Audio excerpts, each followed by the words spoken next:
banyak label masa tu tak tahu macam mana nak jual Mamat ni, and dia struggle. Because of this, dia struggle dengan anxiety, isolation, dan dunia buat dia rasa macam dah tak berapa nak relevan. So apa yang dia buat? Dia start from zero. So dia duduk dalam studio, dia tulis lagu dia sendiri, dia produce ikut apa yang dia rasa dan cara yang dia nak. Masa tu lah keluar lagu solo pertama dia, which is Pillow Talk. To everyone's surprise, Pillow Talk ni terus meletup, terus nombor 1 US dan UK. Orang mula dengar lagu-lagu dia bukan sebab nostalgia, bukan sebab dia ex One Direction, tapi sebab muzik yang dia sendiri keluarkan ni. Tapi dia ni tetap tak kejar spotlight lah. Dia jarang perform live, dia tak pergi sangat work show, dia tak cuba pun nak jadi viral sangat. Ramai yang kata dia malas, dia hilang, tapi sebenarnya dia nak ketenangan tu dengan dia punya identiti tu. Dia tengah rebuild himself as an artist in his own way.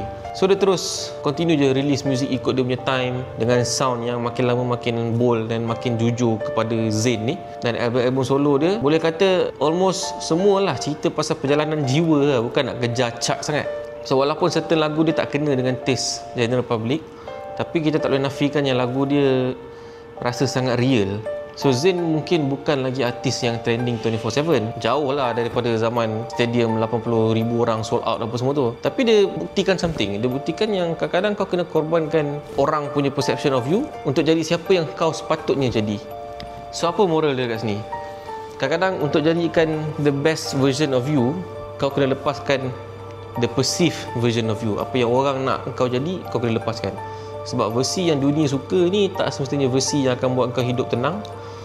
Dan kadang-kadang growth tu bermula daripada the courage untuk hilang dulu, untuk start, take the first step. Walaupun itu maksudnya adalah untuk tinggalkan everything yang comfortable untuk kau.